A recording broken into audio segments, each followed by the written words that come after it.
Estamos en el primer stream de repaso para la clase de bocetación y proyección gráfica durante el primer semestre de 2026. Este stream corresponde a las semanas 3 y 4. Entonces, primero que todo lo que vamos a repasar es qué pasa con gradientes. ¿Listo?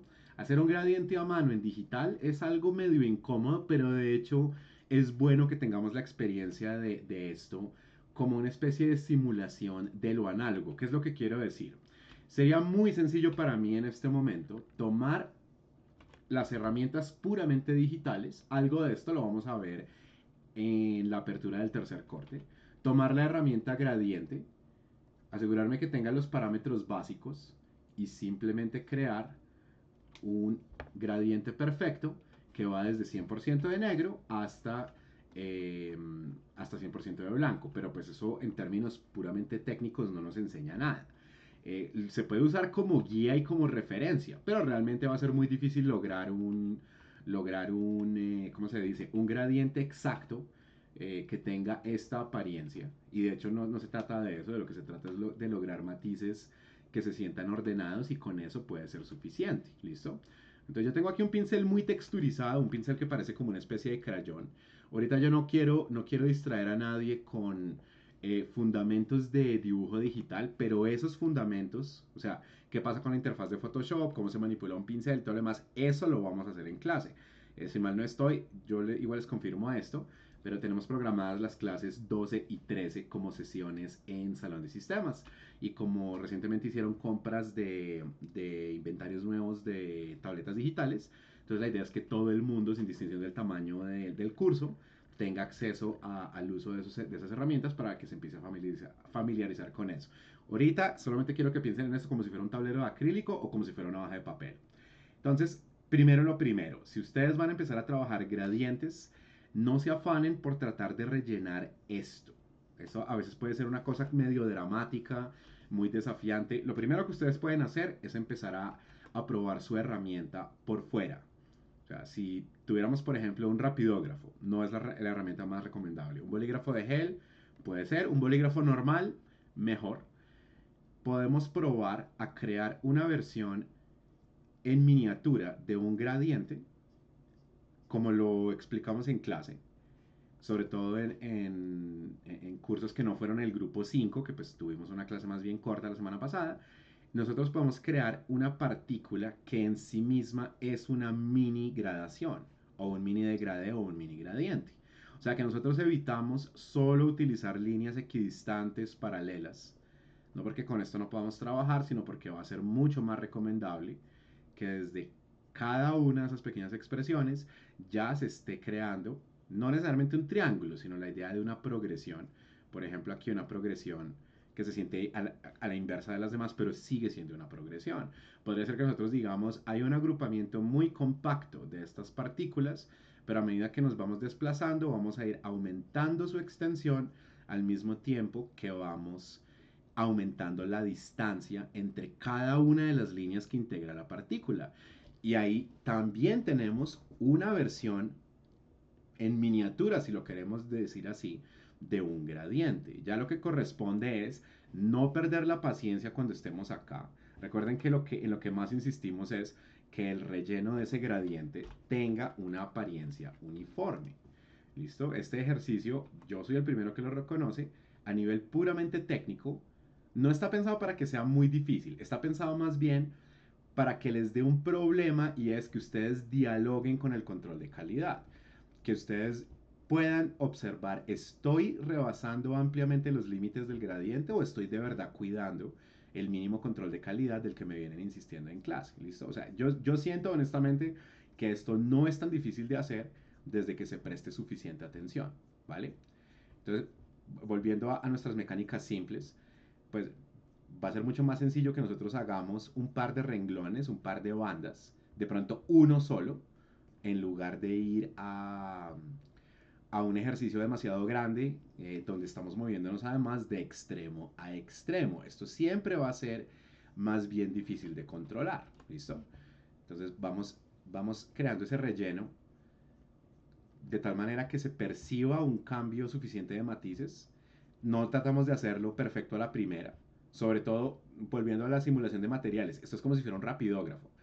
Ese no es el material más recomendable, pero en todo caso estamos logrando un sentido de progresión.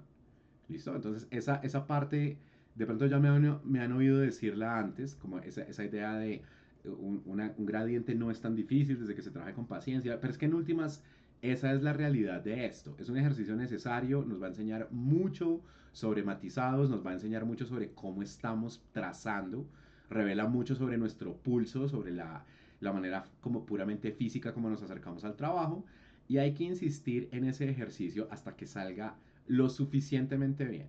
¿Listo? Donde todos tenemos que pisar, recuerden, es el tema de control de calidad. En el momento en que nosotros perdamos la paciencia, nos quedemos sin tiempo y empecemos a trabajar así, esto es lo que destruye los ejercicios. ¿Listo? Con suficiente paciencia debería ser posible que exista un nivel de acabados aceptable, pues. ¿Listo? Entonces, mientras ustedes piensan alguna pregunta, si es que la hubiera, voy a dejar de hablar y a seguir llenando esto. No va a ser mi consideración que cuando yo llegue al renglón de arriba, entonces ya terminé. Cuando llegue al renglón de arriba, yo consideraría que terminé la primera capa o el primer conjunto de capas. Y después voy a buscar un segundo, de pronto un tercero. ¿Listo? Entonces, cuéntenme si hay algo que no entiendan de la entrega en general.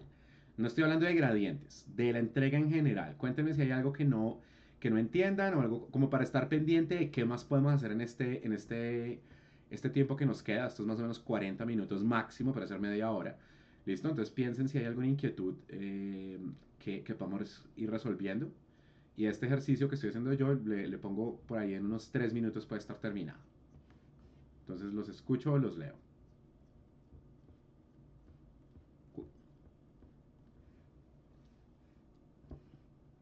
Ujú,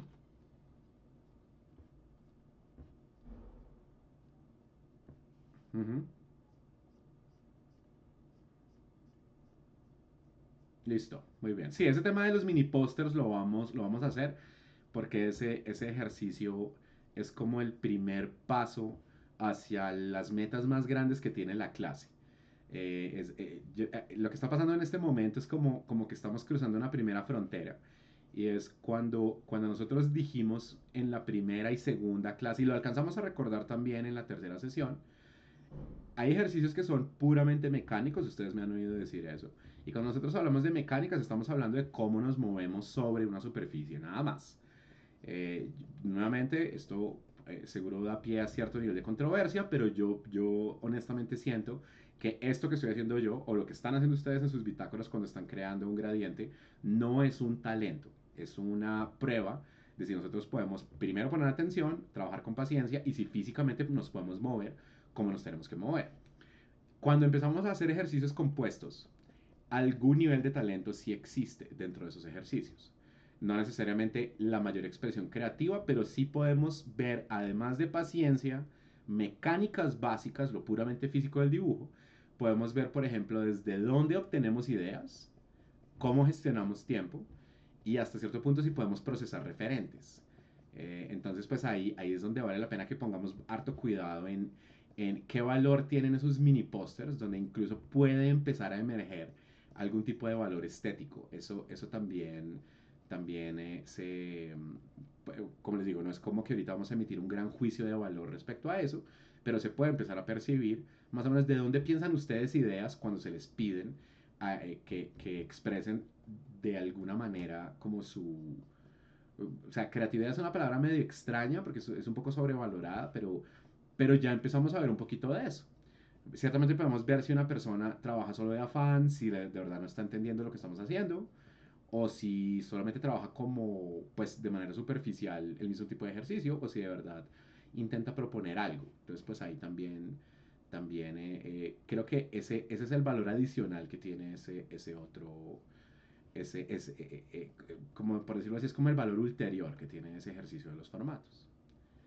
Pero bueno, entonces aquí tengo un gradiente. Antes de seguir con otras cosas, voy a crear una simulación de algo que sea una herramienta de frote. Eso se puede hacer en herramientas digitales también. Listo, ese gradiente no está perfecto, yo sé que no lo está, y eso por ahora no es importante. Lo importante es que no estamos cometiendo los defectos de control de calidad que hemos señalado. El que haya pequeños desfases es algo que dentro de ciertos límites se debe tolerar. ¿Listo? Y el que haya una transición que de pronto no es la más sofisticada entre matices, también es algo que se puede tolerar. O sea, a más de una persona se le ha señalado, ahí hay un gradiente, pero se le está oscureciendo mucho o se está restringiendo demasiado a la clave alta. Entonces, listo, si uno alcanza a ver una transición entre máxima presencia y máxima ausencia de luz, eso es suficiente por ahora, aun si no es la transición más suave que podamos hacer. Esa transición la podemos lograr mejor con esta clase de herramientas. Esto sigue siendo un pincel digital, pero la simulación de una herramienta de frote va a estar más clara acá, donde incluso con un solo movimiento de la mano, hasta cierto punto, ¿no? Porque yo cuadro mis tablas para que sean muy suaves al tacto. Entonces, digamos, acá no se está logrando un gradiente. Sí, tendría que ser una tabla con otro nivel de sensibilidad. Pero si yo hago un par de trazos y no trato de hacer un solo movimiento de la mano, acá puedo dejar más clara la existencia de muchos pasos o de una transición de muchos pasos a medida que voy construyendo esa gradación. Este ejercicio que estoy haciendo de manera un poco afanosa aquí en mi lienzo digital es el equivalente a las bandas que estábamos trabajando a inicio de clase la semana pasada. Antes de preocuparnos por encerrar el gradiente dentro de un rectángulo o un cuadrado, solo intentemos hacer esto a ver qué pasa. ¿Listo? A ver, si esto es un diagnóstico de mecánicas y si estamos evaluando qué tan efectivamente podemos mover la mano y el antebrazo, pues quedamos un ratico haciendo esto. ¿Listo? Y eventualmente brincamos a ese ejercicio más desafiante de los 6 rectángulos que tienen que estar en una sola página. Acuérdense que ese parámetro espero que haya sido claro y si alguien tiene dudas con eso, pues espero que exprese las inquietudes que tiene. ¿Listo? Esto yo sé que lo saben, pero por siglas. No sería válido decir borrador, borrador y con eso es que logré un gradiente de apariencia limpio, ¿no? El gradiente tiene que ser limpio porque el relleno dentro del rectángulo sea limpio. Y necesito que insistan en eso. Yo sé que lo potencialmente molesto que es, pero es un ejercicio necesario. ¿Listo? Les va a enseñar mucho acerca de pulcritud, mejora un poquitico la coordinación entre la mano y el ojo. Tal vez no lo sientan así en este momento, pero ningún ejercicio se les va a pedir bajo la óptica de eh, los voy a meter en problemas o sé que les va a ir mal o algo así. No es eso, simplemente estamos buscando todos los días, ojalá todos los días, ciertamente todas las semanas, mejorar un poquito la motricidad fina respecto a cómo estábamos la semana anterior. De eso es de lo que se trata esto y el gradiente es una de las mejores herramientas para que eso quede claro. ¿Listo? Entonces, cuéntenme, ¿hay alguna pregunta solo sobre el tema de gradientes? ¿Texturas, materiales, alguna cosa?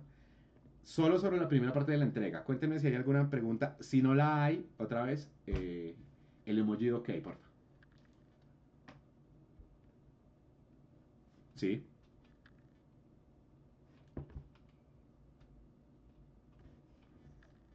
listo. Esa es una excelente pregunta, Matías. Cuando estamos trabajando con marcadores, si ustedes están trabajando con marcadores a base de agua, ustedes podrían elegir hacer algo como esto. Vamos a poner aquí unas bandas bien grandes. Yo voy a poner aquí una banda y por aquí pongo otra. Por aquí pongo, bueno, vamos a hacerlo a mano alzada. Uno podría hacer esto varias veces. Y técnicamente ahí hay un gradiente. Técnicamente hay un gradiente. Sobre todo si ese juego de tonalidades se hace con una herramienta que tenga suficiente nivel de capacidad de mezcla. Miren la diferencia esta vez. Ahora sí se están notando pasos mezclados donde cada vez que yo repiso se está oscureciendo. Pero para que esto salga así en análogo, tendrían que tener posiblemente 2 o 3 marcadores a base de alcohol y trabajar esto en una hoja de cartulina durex o papel acuarela, por ejemplo.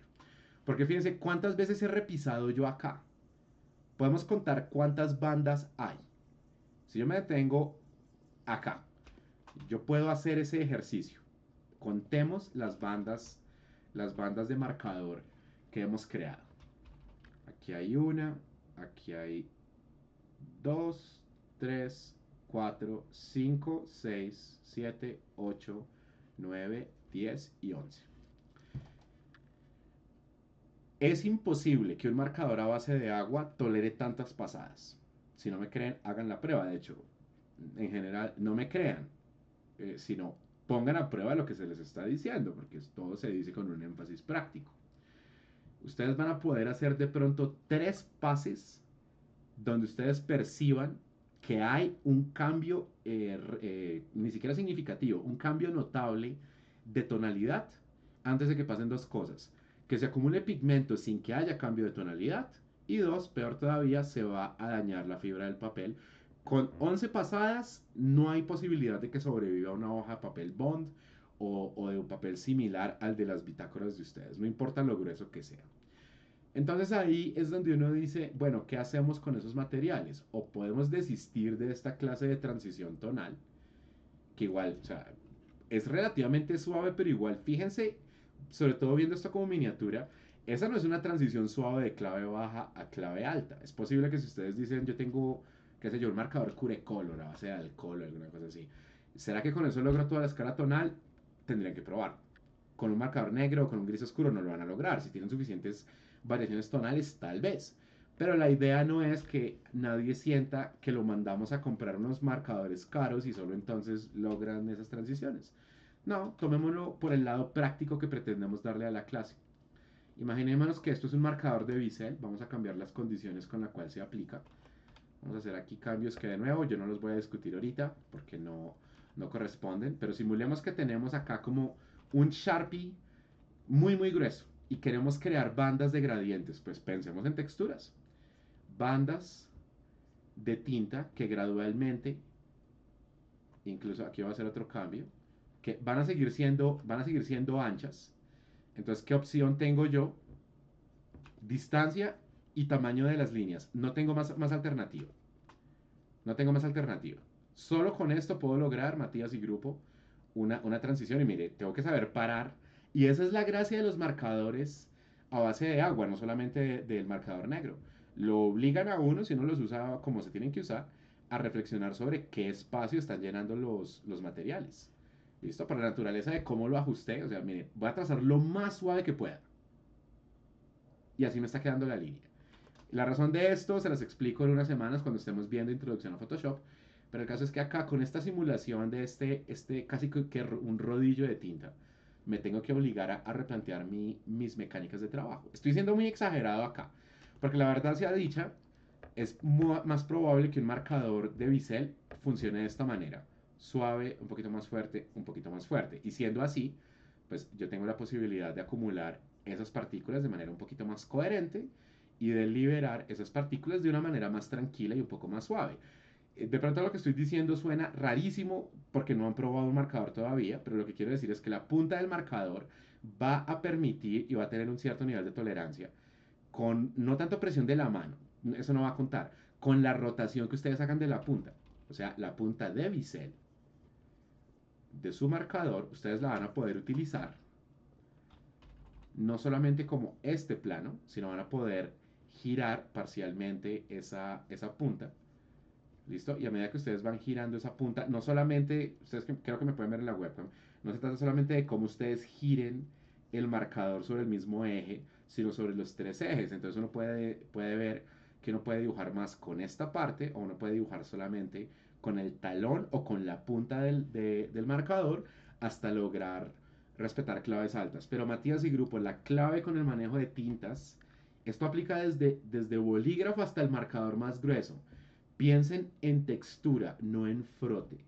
Y piensen en que la distancia de las partículas, cuánto recorre cada partícula, ¿sí? Y qué distancia hay entre cada pareja o trío o cuarteto de partículas.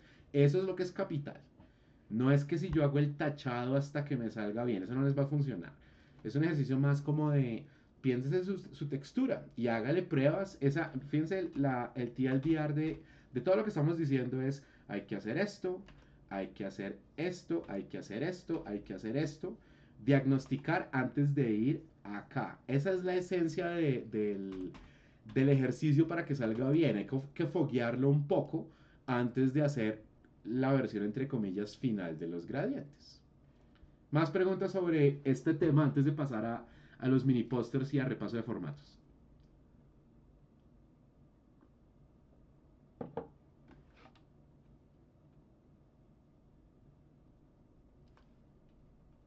Ok.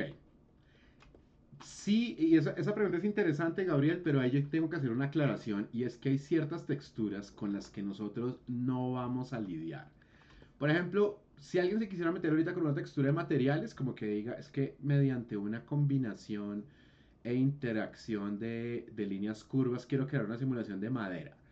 Yo ante eso no diría no lo puede hacer, lo que yo diría es, listo, usted no va a trabajar con líneas suaves o simples, sino quiere trabajar con conjuntos de curvas, bacanísimo. En últimas, lo importante no es que sea madera, sino que es una textura que se crea mediante trazos. Eso es lo que más me interesa ahorita. Entonces, fíjense, otro ejercicio que ustedes pueden hacer, técnicamente ya lo hicieron, que es crear el catálogo de texturas.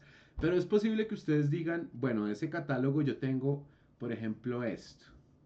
Y lo hice tan meticulosamente que se ve como si estuviera hecho mediante instrumentos o de pronto hubo más de uno que cometió la indiscreción de crear el catálogo de texturas solo mediante instrumentos. Crear gradientes a partir de eso no es que no se pueda hacer, pero va a ser más difícil.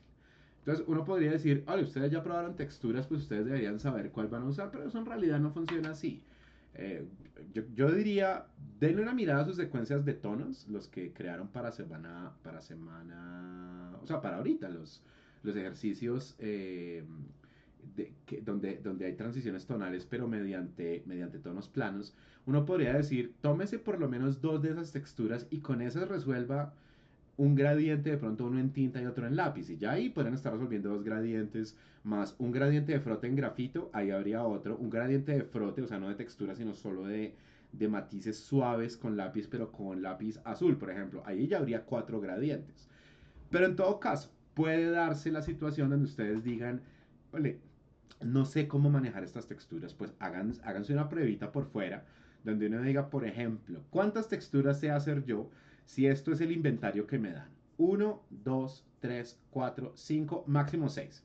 ¿Cuántas texturas me puedo inventar yo solo con eso? Entonces ahí es donde uno podría decir uno, 2, 3, 1, 2, 3. Ahí podría haber una. Uno, 2, 3, 1, 2, 3. 1, 2, 3, 4, 5, 6. 1, 2, 3. Esto ya es un poquito más abusivo. 4, 5, 6. Técnicamente ahí ya estoy como haciendo trampa. Porque en ningún momento se dijo que era una línea como zigzag. Esta digamos que de pronto sí, de pronto no. Pero el caso es que se probó algo diferente. Si alguien dijera, no, es que tienen que ser líneas rectas. Ok, entonces 1, 2, 3, 4, 5, 6. Que es diferente a decir 1, 2, 3, 4, 5, 6. Acá están yuxtapuestas, aquí están superpuestas. Y ahí no están agotadas todavía. ¿Sí? Podríamos crear intersecciones parciales y ahí habría otra textura. Podríamos crear combinaciones de esto, como por ejemplo una T con otra T con otra T, pero tienen que estar creando arcos. Ahí quedó como una carita, si la alcanzan a ver. Queda una carita escéptica.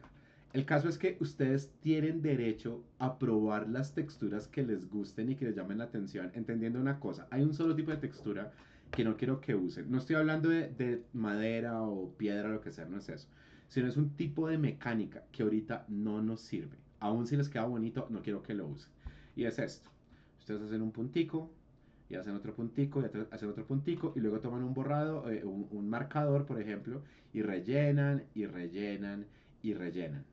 Esa clase de textura no quiero que la utilicen. Y la razón, antes de que me la pregunten, es que en todo esto que estamos haciendo acá, de manera inconsciente estamos poniendo a prueba nuestro trazo a mano alzada. Si uno dice un, perdón, 1, 2, 3, 1, 2, 3, y ahora es 1, 2, 3, y ahora es 1, 2, 3, y ahora es 1, 2, 3, y ahora es 1, 2, 3.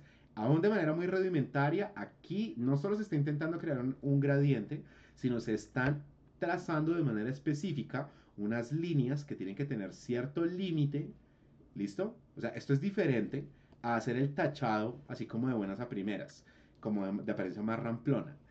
Esto, ahorita de pronto no lo entienden así, pero es otra forma de cultivar el dichoso trazo de construcción, porque estamos literalmente obligándonos a pensar las texturas como un ejercicio que va línea a línea. O sea, no importa si yo estoy haciendo esto, que es más bien sencillo, o estoy haciendo esto, que es mucho más complicado. Cuando yo estoy pensando explícitamente en trazos, siluetas o fragmentos de silueta, yo estoy obligándome a pensar, o no tanto a pensar, a fortalecer de manera instintiva y de manera física el dibujo a mano alzada. ¿Listo? Entonces me tomé un tiempo más largo del de una respuesta que puede ser más básica como pues pruébense texturas más chéveres o algo por el estilo, pero fíjense de qué se trata esto.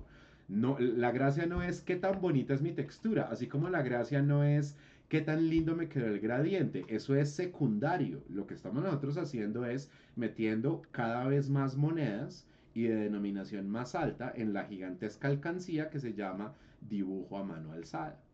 Entonces, bajo esa óptica, ustedes pueden elegir la textura que quieran.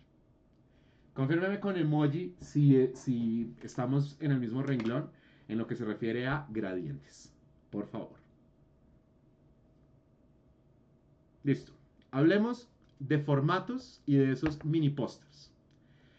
Como habíamos mencionado antes, cuando empezamos a hablar de formatos, ya empezamos a hablar de conocimiento más especializado. O sea, ustedes tienen que tener la capacidad pronto de saber que el formato pliego, por ejemplo, es un formato que técnicamente no mide exactamente esto, así como el formato carta no mide, no, el formato pliego no mide 100 por 70 o 70% cuando estamos hablando de horizontal y vertical. Técnicamente son números fraccionados, pero eso ahorita no es importante. Así como el formato carta técnicamente no mide 28 por 21 cuando es horizontal, ni mide 21 por 28 cuando es vertical, porque son números fraccionados. Eso ahorita no es importante. Lo importante es que culturalmente esos números aguantan, esos números no son falsos, y que además de eso, esto como dato está bien, pero es un dato de tamaño. La proporción es más importante. Yo le pedí a todo el mundo que escribiera. Pero por si acaso, es importante recordar la proporción, que es la relación del ancho por la altura, es el dato importante ahorita. Es donde uno puede decir, oiga, aquí hay una pieza de verdadero conocimiento. No es un concepto que se puede entender como una abstracción para la clase, como por ejemplo trazo de construcción. Trazo de construcción, estoy seguro que esto tiene un montón de nombres diferentes según el contexto. ¿Sí? Hay gente que incluso dice que esto es un dibujo rough. No estoy de acuerdo con eso, pero cuando estemos hablando de estructuras, por ejemplo, de rostro, personaje y demás, les explicaré por qué el dibujo rough y el dibujo el trazo de construcción, yo percibo que son cosas diferentes. Eso en últimas son como factos de una clase. ¿Sí? Así como de pronto un profesor de fotografía no le dice sombra de proyectada, sino sombra de contacto a la sombra principal de un objeto. O sea, hay algunas cosas que uno puede decir son como datos, pues, pero esto es, así sea de manera muy humilde, una pieza de verdadero conocimiento. Porque uno tiene que entender una interrelación matemática entre dos variables que son el ancho y la altura. Si estuviéramos hablando de diseño tridimensional, sería ancho por altura por profundidad, a nivel de proporción, no a nivel de medidas exactas desde unidades de medida. Y así las cosas, volvemos otra vez al pliego, y el pliego entonces uno entiende que reduciendo esto con el mínimo común denominador hasta encontrar el número entero más básico nos daría una proporción 10 a 7 o en vertical sería 7 a 10, que de pronto es como muy obvio, pero en carta la proporción no es 2.8 a 2.1. Recuerden lo que nosotros habíamos dicho. Esto técnicamente puede existir como formato, pero uno tiene que curarse en salud y evitar que haya dos números fragmentados. Tiene que haber por lo menos un número entero y si es posible dos números enteros. Entonces si nosotros vamos a mínimo común denominador nos damos cuenta que el formato carta horizontal sería un formato 4 a 3 y que vertical sería 3 a 4 y que el media carta no es 4 a 3, que el media carta es 3 a 2 o 2 a 3. Y la razón por la que esto es tan importante es porque cuando nosotros tenemos nuestros benditos cuadraditos, nosotros podemos, aun cuando nuestros cuadrados no sean matemáticamente exactos, desde que tengan verosimilitud, yo puedo tener un formato a escala que está hecho con estos cuadrados hechos a mano alzada, que no fueron medidos exactamente con una regla y escuadra, pero si este formato 3 a 2 en realidad correspondiera, por ejemplo, a una valla publicitaria que mide, por ejemplo, 4,5 por 3 metros, yo estaría calculando correctamente a escala qué es lo que pasaría con el diseño que va aquí adentro, porque estoy manteniendo la proporción de ese formato. ¿Listo? Esa es la razón por la que es tan importante que entendamos esto pronto y que si alguien sinceramente no lo entiende, haga preguntas, así sean preguntas por interno. Porque esto de verdad es una pieza de conocimiento que a todo el mundo le sirve. Hay algunos componentes de la clase donde con humildad yo le tengo que decir, esto le podría servir. Por ejemplo, a un fotógrafo, a un diseñador interactivo, a un diseñador gráfico. Incluso a un animador que ya se especialice en ciertas áreas, como por ejemplo stop motion o gerencia de proyectos, que eso viene más adelante. Y es posible que alguien diga, no, mire, mi gráfica llega hasta acá, pero ya yo necesito otros conocimientos aplicados. Y uno tiene que tener suficiente humildad para saber, oiga, sí, todo bien. De pronto, habilidades de visualización y otras cosas, pero si no ejerce la carrera a través de esto, pues todo bien. Pero esto es un conocimiento integral.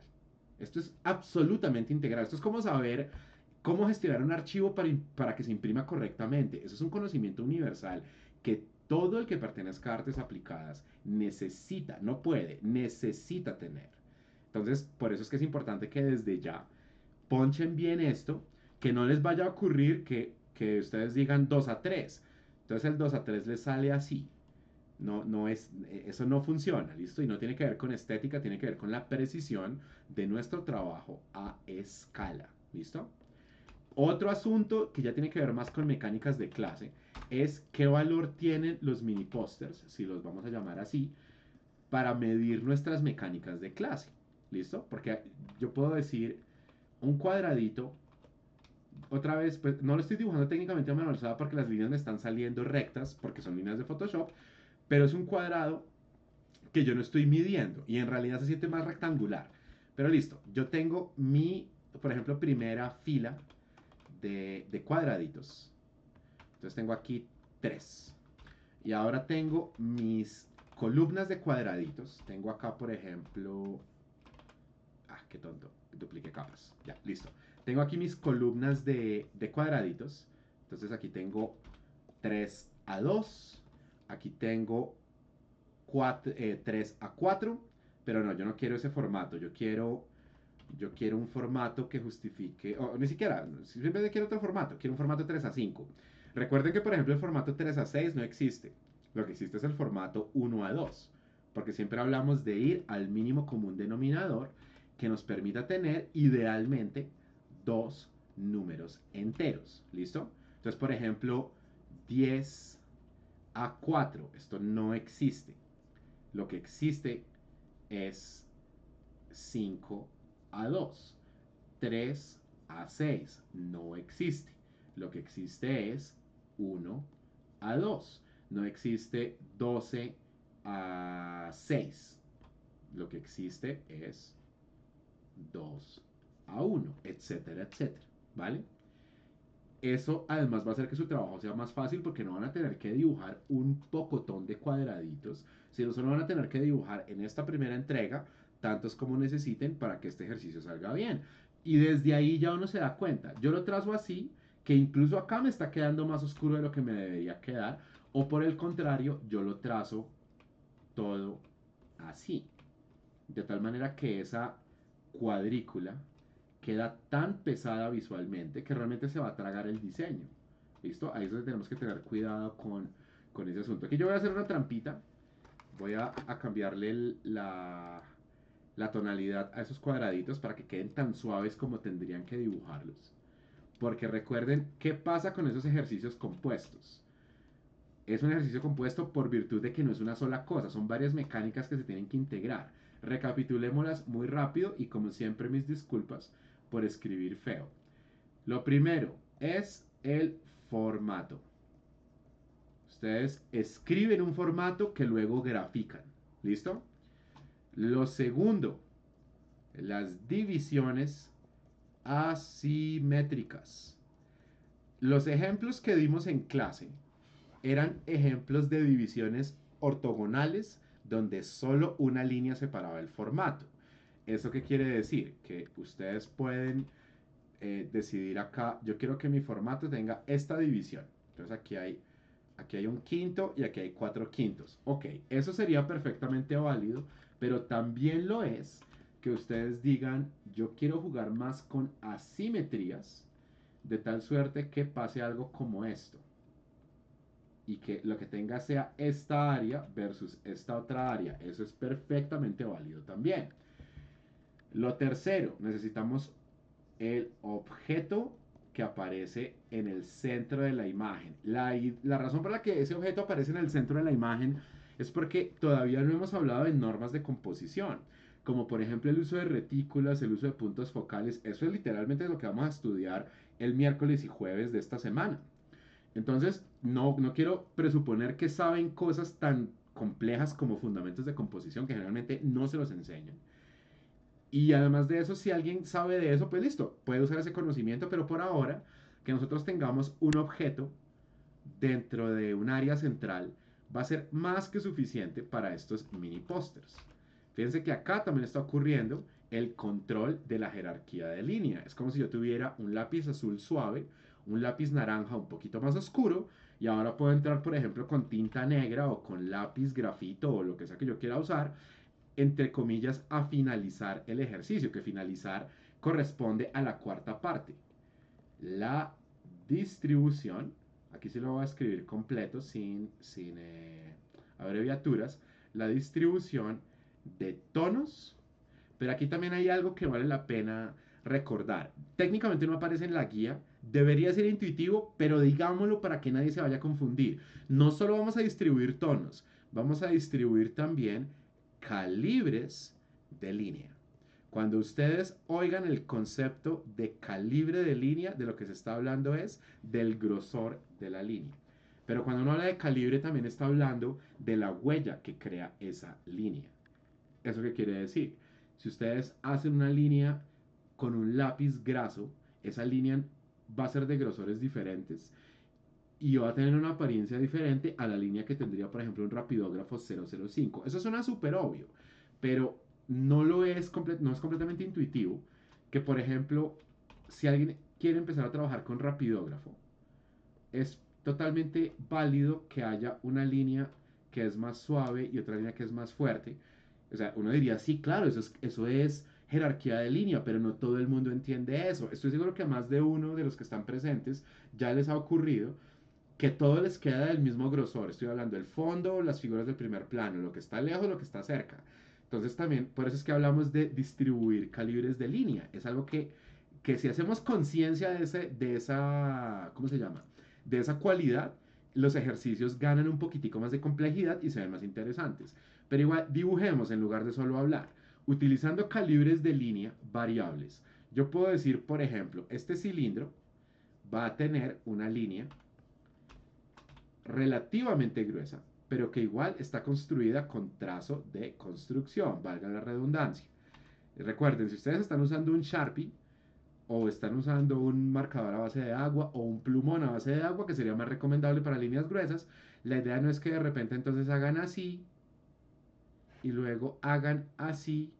¿Listo? No se trata de eso. Trazo de construcción es la base a partir de la cual construimos todo lo que hacemos en el curso. ¿No? ¿Listo? Entonces, este objeto de líneas relativamente gruesas puede provenir de esos materiales, pero igual es trazo de construcción. Si luego yo tomara un plumón más fino o trazara todavía más suave, yo a esto le puedo sacar las líneas envolventes y fíjense que esas líneas envolventes siguen siendo líneas de trazo de construcción. Y acá, con este mismo grosor, voy a reafirmar la línea que separa el fondo.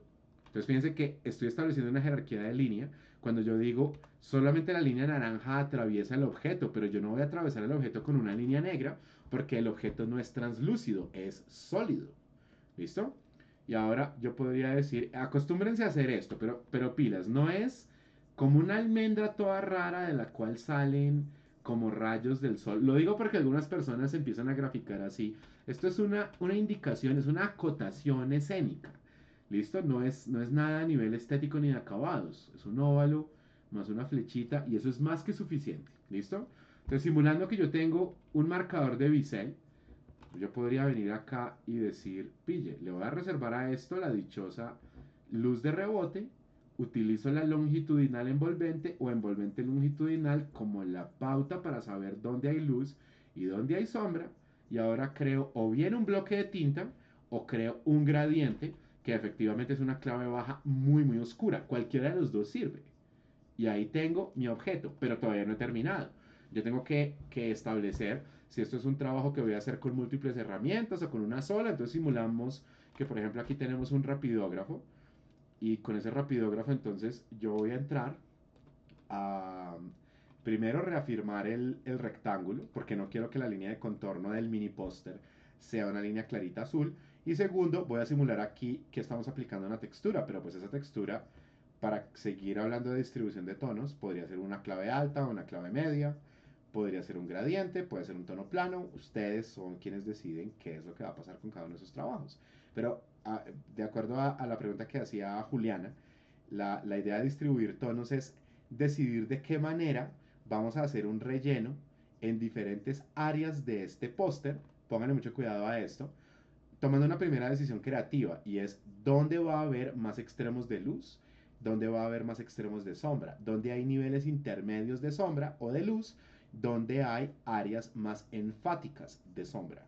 ¿Listo? Entonces ahí es donde ya aparece una primera decisión creativa, no en términos de una invención narrativa, de unos personajes y demás, sino de determinar, por ejemplo, oiga, esto es el elemento protagónico, esto que está aquí, este cilindro, o la bolita, o el gusanito, o lo que sea que ustedes quieran poner ahí, un animalito, bueno, cualquier cosa. ¿Cómo hago yo que destaque más? Líneas más gruesas y un esquema de alto contraste, mientras que lo demás se va a leer un poco más suave. Eso ya es una decisión creativa, ¿listo? Pero para que se sienta como una decisión creativa necesitamos algún nivel de control. Cuando la gente hace rellenos aleatorios, cuando trabajan de afán, entonces empieza a ocurrir que, por ejemplo, el fondo queda de clave baja, el piso, que es esto de acá, queda de clave baja, el objeto queda de clave baja y sin darse cuenta empastaron todo el esquema de distribución tonal e iluminación. Eso es lo que queremos que no ocurra, ¿vale? Entonces, otra vez, estoy dando respuestas largas a las preguntas, pero de eso es de lo que se trata la distribución tonal, de decidir dónde vamos a consignar más luz, más sombra, tonos más contrastados o tonos que son más próximos entre sí. ¿Listo? Estamos empezando a jugar con algo que es crucial para diseño visual a todo nivel. Al ilustrador, al animador, al fotógrafo, al interactivo, al diseñador editorial, tipográfico, motion graphics, lo que sea, les sirve como un conocimiento esencial lo que está pasando acá. ¿Qué es lo que está pasando acá? Estamos empezando a establecer en términos de tono, diseño, hasta cierto punto forma y textura, la relación entre la forma y el fondo. Si ustedes observan como miniaturas este diseño, no puede haber confusión entre una cosa y la otra. Eso no es una opinión, eso no tiene que ver con lo bonito del dibujo, es una esencia en la capacidad de comunicar, o es la esencia de la capacidad de comunicar. Hay un objeto que estamos así, al cual estamos asignando unos valores gráficos y visuales de tal manera que destaque de todo lo demás. Si eso no se logra, ese ejercicio está mal hecho. Entonces volvemos otra vez a mirar esto. ¿Dónde hay mayor nivel de diferencia? Aquí tenemos reserva de luz, aquí tenemos reserva de sombra. Listo. ¿Qué está pasando en el fondo? Si pusiéramos valores numéricos a los tonos del fondo, yo me arriesgaría a decir que por acá es como 35% más o menos. Y por acá yo siento que es como 15 a 20%. Si el valor numérico es exacto o no, no es importante. Lo que en términos puramente ópticos podemos juzgar es que en el fondo hay una relación más próxima entre tonos, mientras que en el objeto la relación tonal es más distante. ¿Esa es la única manera de crear la solución? No, porque ustedes podrían decir, yo quiero que mi objeto sea solamente líneas relativamente gruesas, que el objeto no tenga sombra y que en el fondo solo sean claves bajas. Eso es un ejemplo de qué? De un alto contraste. Pero lo importante es que traten de razonar esto. Si por ejemplo les interesa el diseño de fondos o que sus personajes y monstricos aparezcan en un contexto, esto es crucial. Pero si no les interesa nada de eso, si su trabajo es completamente abstracto o figurativista desde fotografía, esto también es crucial. Entonces, en estos ejercicios, el diagnóstico que ustedes pueden hacer es dar un par de pasos hacia atrás, tomar de pronto una foto y ver esa foto como si fuera una miniatura y darse cuenta, yo diría, de tres cosas. Lo primero, esta parte, el formato, ¿se está tragando el diseño o por el contrario, esas líneas a duras penas se ven? Eso sería lo primero. Lo segundo, hay una relación forma-fondo que yo logro diferenciar, que se logra establecer, o por el contrario, la forma que está adelante y el fondo que está atrás empiezan a pelear porque son demasiado parecidos entre sí. Eso es lo segundo. Y lo tercero y último, ya sea que esté trabajando con gradientes, con texturas, con sombreados, con bloques planos de tinta o con una combinación de eso, estoy cumpliendo con condiciones de control de calidad o por otro lado estoy haciendo el relleno que se ha señalado antes y que se seguiría señalando siempre, el relleno donde la textura flota de manera frívola y afanosa dentro de la silueta. Si está pasando esto, por virtud de esos renglones blancos, la relación forma-fondo muy posiblemente se va a dañar. Y no importa si no pasa eso, si esto es lo que está ocurriendo con sus rellenos y texturas, el control de calidad se les va a colapsar.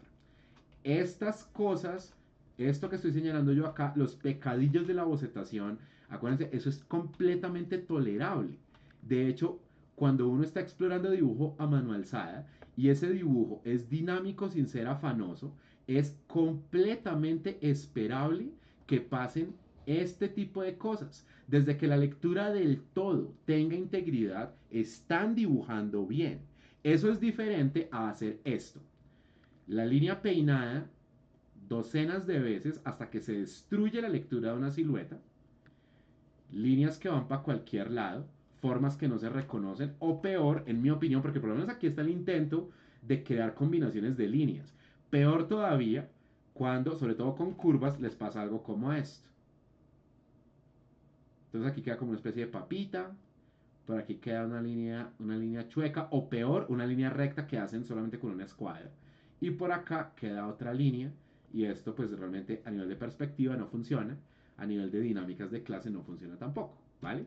Entonces, esto ya, yo sé que me han oído decirlo antes, porque yo sé cuán reiterativo soy, pero como control de calidad es donde más probabilidades tenemos de crear controversias en clase, necesito que me entiendan por qué sí y por qué no toleramos ciertas cosas. Estos desfases, pues sería ideal que no existieran. Pero como la idea no es que uno entre a borrar, porque estos son bocetos, pues uno dice, oiga, las mecánicas de esto son mecánicas de trazo de construcción. No pasa nada, pero esto es diferente. Esto es un tachonado, esto es una evidencia como de afán, como de chambonería, como de yo no sé lo que estoy haciendo un relleno rápido y además la silueta más su textura contenida empiezan a pelear. Entonces, para que por favor haya claridad con ese tema, yo igual pues siempre responderé preguntas, todo bien, ustedes mandaron unos correos, yo tuve unos problemas con mi correo institucional, básicamente les cuento qué fue lo que pasó. Yo estoy bien ocupado trabajando el fin de semana, yo terminé un encargo ahorita como a las 4:30, entonces pues o sea, yo vengo de trabajar el fin de semana, entonces mis disculpas, no les puedo responder sus correos, pero cuando ya me iba a poner a responderlos, resultó que el sistema de seguridad flagueó mi cuenta como si yo fuera un generador de spam. Entonces mi correo básicamente quedó bloqueado. Solamente podía mandar la invitación de esto, pero no podía mandarles correos. Por eso fue que a ustedes les llegó un correo mío desde un Gmail. Eso ya quedó resuelto. Yo me voy a poner desde temprano mañana, muy, muy temprano. Mi aspiración es que cuando entremos a clase todo el mundo tenga sus notas. ¿Listo? Pero pues no se extrañen si algunos correos entran el miércoles muy temprano. ¿Listo? Por eso también es que quería que todos los que pudieran vinieran a esta sesión para que pudieran tener feedback directo de qué pueden hacer a nivel de control de calidad para la entrega que vamos a revisar y calificar pasado mañana y el jueves. ¿Listo? Nos quedan unos minutos antes de cerrar. Cuéntenme si hay claridad con esto o qué preguntas más hay respecto al tema de formatos. No se las guarden, por favor. Cualquier inquietud que tengan, pues estamos aquí para solucionarla.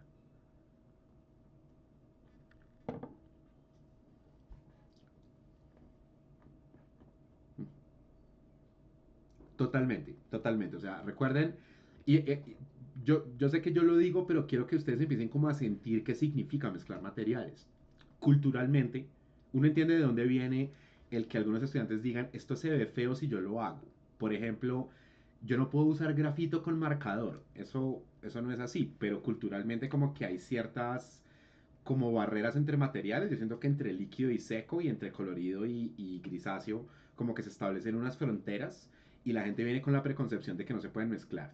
Si cuando veamos tus pósters, nosotros vemos, por ejemplo, que las líneas con las que se establece el formato y su cuadrícula están hechas con verde y que las líneas divisorias entre el objeto y el fondo, o sea, esta rayita de acá y esta de acá, están hechas con rojo oscuro y que los rellenos están hechos con un tono medio azul, eso no tendría ningún problema desde que se esté respetando la jerarquía de línea, que no solo es de grosor, sino también de tonalidades. Acuérdense que una crítica que ya establecimos antes y todo el mundo ya deberías tener claro eso es, yo no puedo tener un objeto, por ejemplo, que tiene líneas rosadas y cuyo relleno es verde oscuro. No porque se vea feo, sino porque el primer nivel de jerarquía es el contorno. Entonces, si tú nos dices, o cualquiera de ustedes nos dice, vamos a hacer una pruebita acá, tengo una línea de color oscuro para un objeto. Vamos a jugar con un objeto orgánico. Y yo tomé esta misma línea, porque acuérdense que donde no debe haber variedad de color es en las líneas envolventes. Si la línea es azul para el contorno y ese objeto tiene envolventes, esas envolventes deberían ser azules. Pero yo luego llego acá con mi plumón, con mi marcador de bisel, con lo que sea que yo tenga, pero el marcador de bisel se ve así. Y es natural que tengan la inquietud, oiga, ¿esto está mal hecho? No, no está mal hecho. Porque fíjense en la relación tonal. Y aquí puedo aprovechar para hacer una trampita con Photoshop. Yo tomo esto, incluso, espérenme, le hago aquí otra cosa. Tomo un hipotético lápiz verde y yo le hago un frote suave en la parte del fondo. Obviamente pues aquí no hay formato, pero esto me lo van a entender muy bien. Listo, entonces yo hago aquí un frote que corresponda al fondo, vale. Y miren la trampita que voy a hacer acá. Tomo todos esos objetos y los convierto a escala de grises. Y fíjense que la relación forma-fondo está establecida y que la diferencia entre qué es más oscuro y qué es más claro entre el contorno exterior y el contenido que va dentro de ese contorno también está correctamente establecido. Entonces hagan esa reflexión. Quiero una línea azul con un relleno rosado. No hay ningún problema, desde que el azul sea oscuro y el rosado sea más claro. Si quieren hacer ejercicios donde ustedes dicen, no, no, no, pille, yo lo que voy a hacer es esto. Salvo las líneas del formato que sí deberían estar hechas o con azul clarito o con rojo clarito, es mi recomendación. Quiero que un póster esté hecho solo con marcador, otro está hecho solo con grafito, otro está hecho solo con lápiz azul. Eso también lo pueden hacer. Y en todo caso, si cada uno de estos ejercicios está hecho con dos o tres o cuatro o cinco materiales o con uno solo, la relación tonal y la relación de calibres de línea, desde la estructura interna, que es el formato, hasta la línea más gruesa, que es la del objeto en el centro, tiene que ser completamente legible, ¿vale? No importa la técnica, lo que nos importa es el control de calidad y el control de legibilidad. De eso es de lo que se trata este ejercicio y el que complementa esto, el de los fondos abstractos. No me han preguntado sobre ese, pero por si acaso, dejamos el recordatorio.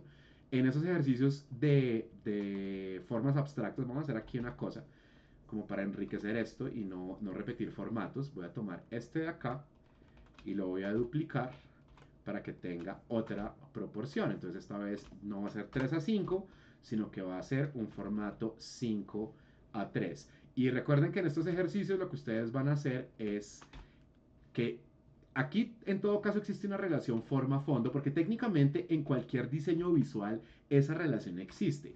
Hasta en una foto de cédula hay relación forma-fondo.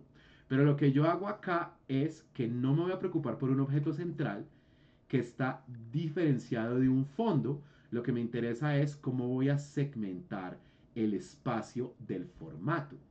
Con lápiz, con marcador, con plumón, con combinación de materiales, con formas orgánicas o inorgánicas o mezclando ambas formas.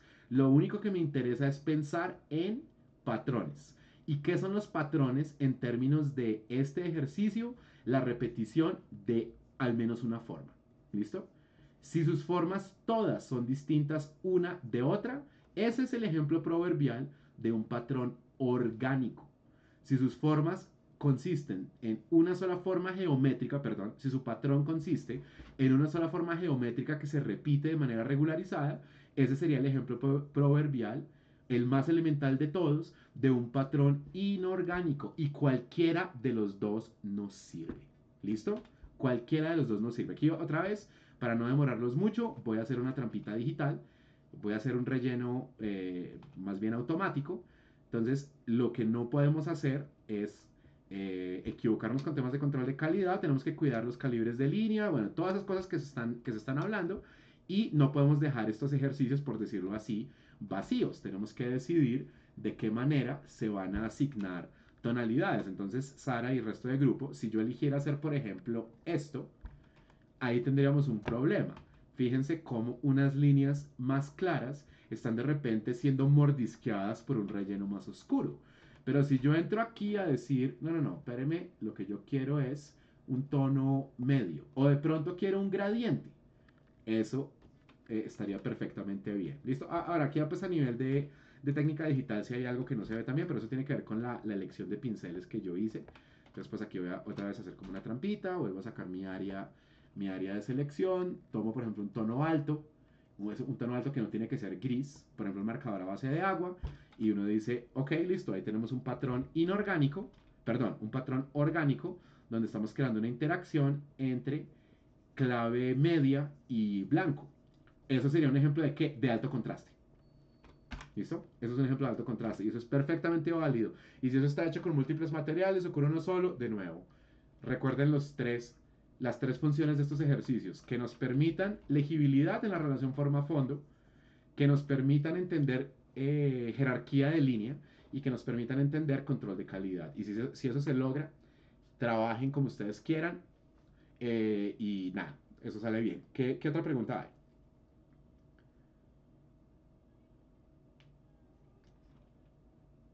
Sí, sí, completamente, completamente. O sea, uno, también es como la gracia de estos ejercicios, Sara y grupo, que ustedes vayan viendo qué les gusta. Uno podría pensar de pronto, por ejemplo, que un diseño completamente geométrico es más bien aburrido y pues eso puede o no ser cierto. Entonces, miren lo que voy a hacer aquí. Con un pincel completamente normal, no quiero que haya ningún nivel de textura. Quiero que sea un pincel completamente opaco, como si yo tuviera un rapidógrafo. Yo vengo acá y pongo un rectángulo. Y yo digo, pille, yo voy a poner un rectángulo acá, voy a poner otro rectángulo aquí, y voy a poner otro rectángulo acá, y voy a poner otro rectángulo acá. Sí, tengo una cuadrícula, probablemente el más aburrido de todos los patrones. El que uno diga que algo es aburrido no significa que sea malo. Lo que estaría mal es que ustedes traigan 12 cuadrículas. Porque pues significa que no hicieron exploración ni de materiales, ni de... O bueno, sí, de pronto sí hicieron exploración de materiales, pero no hicieron exploración de formas y de contornos y demás. Pero teniendo esto, uno igual puede jugar bastante. Uno podría decir, yo quiero que aquí haya un tono bajo, creado con tal o cual textura.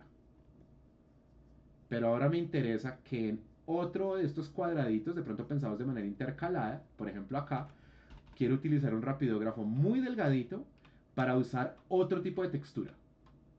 O sea, debería estar implícito en la respuesta que yo, las respuestas que estaba dando, pero por si acaso no presupongamos nada.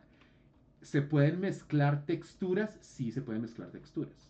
¿Listo? O sea, en últimas, ustedes son quienes deciden qué recursos van a utilizar, con qué materiales, recordando que las prohibiciones son que no haya más de 25% de grafito, que no haya policromía y que no usen herramientas de dibujo artístico, como por ejemplo el difumino o el carboncillo, No quiero que los usen en clase porque van a empuercar mucho las bitácoras, pero de resto, ustedes son libres de explorar lo que a bien tengan.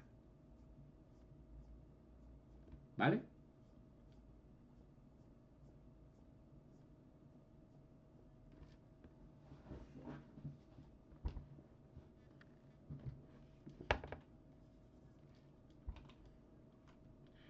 Técnicamente sí, Natalie, sino el asunto es, si ustedes van a ver qué es el bodegón técnicamente no es una sola cosa. Uno podría decir, bien, yo tengo mi objeto central y no solo es esto con un montón de chécheres encima, generalmente frutas, verduras y un par de objetos de uso. Técnicamente yo a nivel de temática prefiero no prohibirles nada. Entonces yo solamente dejaría una advertencia y es, si ustedes hacen que uno solo de estos ejercicios, de los cuales tienen que hacer 12, esta vez recuerden, esta semana no son mínimo 12, son 12. O sea, esos mini pósters, 12. Si ustedes los hacen tan complicados que por hacer un mini bodegón van a perder tiempo o energía para resolver todo lo demás, yo diría, oye, ahí no nos estamos metiendo en problemas. Bajo esa consideración, pues les doy libertad de trabajar lo que ustedes crean que pueden hacer o lo que ustedes saben que pueden hacer. ¿Listo? Recuerden también que si esto es una página tamaño carta, en estos ejercicios compuestos de estos van a ubicar máximo 6. Si esto es 21 por 28. Máximo 6, el mínimo serían 3. Si su página es media carta, de una vez para que no vaya a haber problemas, en una página media carta vamos a ubicar de 2 a 4 ejercicios. ¿Listo? Idealmente serían 3. Y si su página es una de formato octavo, cuyo tamaño es 25 por 35, cuando se considera como un formato vertical, vamos a poner de 6 a 8 de estos ejercicios compuestos. Entonces, bajo esa consideración, no son tan grandes.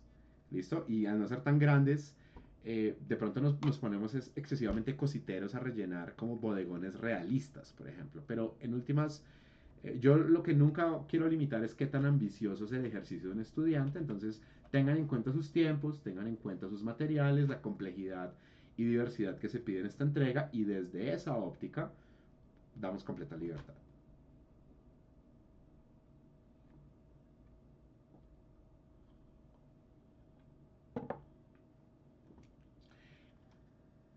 Sobre, sobre eso y yo pues que hasta donde alcanzo a intuir, veo que tú eres una persona bastante curiosa y que vienes con ciertos fundamentos. Yo lo que diría es, si tú entiendes fundamentos de composición y a partir de ahí quieres crear diseños asimétricos, pues arriesgate a hacerlo. Nadie te va a descalificar porque, por ejemplo, tú digas, profe, pero es que yo tengo un ejercicio que es así y entonces lo que yo hice fue que yo puse por acá una división, pero entonces aquí hay un objeto grande y por aquí hay dos objetos pequeños. Eso, sí, yo no es que yo voy a decir, uy, no, no, pero el asunto es que si ustedes no tienen ni idea de qué es lo que está pasando acá, esto literalmente es lo que vamos a estudiar esta semana, que son fundamentos de composición desde ubicación espacial, retícula y creación de puntos focales. Entonces, es un tema que igual vamos a ver en clase. Y de pronto, el ser un solo objeto central nos permite, en caso de que lo queramos pensar así, una expresión creativa más interesante. Que no diga, yo tengo suficiente, que más de uno de ustedes está en capacidad de hacer esto. Diga, yo tengo suficiente nivel para proponer aquí un objeto que es reconocible. Y le puedo hacer todas las tonalidades y todos los detallitos y tal. Ok, bacano, chévere. Haga una sola cosa. En lugar de un conjunto de objetos que van a quedar tan pequeños que de pronto no van a ser fáciles de manejar a razón de 12 bocetos que tienen que estar listos en menos de 48 horas.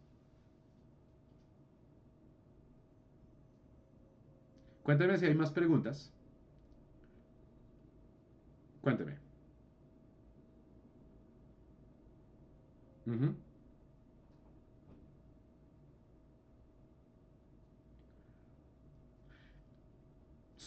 Solamente va a existir luz de rebote, Matías, allí donde el objeto esté creado desde curvas. Un objeto, ya sea un cilindro, ya sea un objeto orgánico a partir de curvas, Nos vamos a acostumbrar a crearle una luz de rebote, que es la reserva que ustedes ven que yo estoy dejando ahí. Si ese objeto no tiene curvaturas, no se preocupen por eso. Por ejemplo, nuestro básico cubo o prisma, que podría o no tener luces y sombras, porque recuerden que si nosotros hablamos de distribución tonal, uno podría decir, yo quiero una clave baja y una clave baja todavía más oscura en la parte posterior y que esto quede como una reserva blanca. Eso podría ocurrir también. Pero en caso de que no sea así, ustedes podrían determinar que el cubo tiene clave alta, media y baja, pero desde tonos planos. Esta simulación de iluminación pertenece solo a aquello que tiene cuerpo curvo. De resto, no se preocupen por luz de rebote.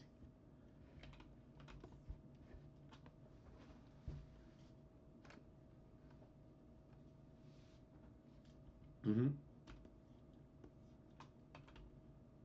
Sí, esta semana todos los ejercicios diferentes a los gradientes parten desde formatos donde ustedes van a escribir el formato. O sea, si este formato fuera, por ejemplo, qué sé yo, si esto fuera como un formato 3:11, supongamos, y si esto fuera un formato 5:3, y si este formato es un 7:10, necesito que me digan esos formatos qué son, de qué manera.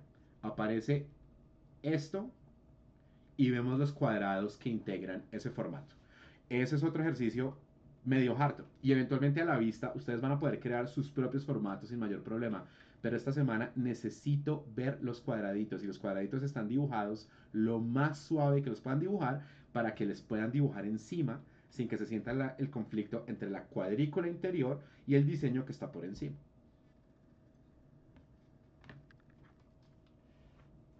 Todo bien. Última pregunta.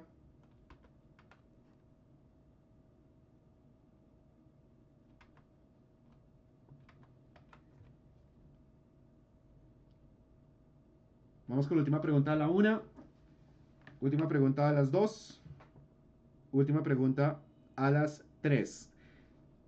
Pónganme una última vez, si son tan amables, el emoji de pulgarcito arriba. ¿Listo? Entonces, esta grabación la voy a detener en 10 segundos. Voy a cargar esto en el canal y ese video queda ahí por si alguien lo quiere repasar. Recuerden que ese video junto con todos los otros materiales que están en mi canal son de consumo opcional. Ya a nivel puramente de fundamentos técnicos, si ustedes dicen, yo encontré unas guías bacanas de tal o cual dibujante para gradientes o algo así, eso nunca va a ser un problema, nunca va a ser un lío que ustedes consuman material externo a la clase, libros, guías, demos. Lo único que va a ser un problema a nivel de cosas externas es usar esas vainas de Midjourney y toda esa vaina para generar imágenes, pero igual casi no va a haber oportunidad para eso, o calcarle el trabajo a alguien más, que igual ahorita uno como calca un gradiente, ¿no? Entonces, pero de resto cualquier tipo de material que les sirva para entender mejor los temas de la clase, todo eso es completamente bienvenido. Les agradezco mucho por haber asistido a esta sesión extra y haber puesto atención y sus preguntas, todo muy pertinente. El material de esta grabación, entonces espérenlo a más tardar temprano mañana, ¿listo? Pero voy a tratar de que quede listo antes de medianoche. Muchas gracias, cuídense, que tengan una excelente semana, nos vemos el miércoles y el jueves.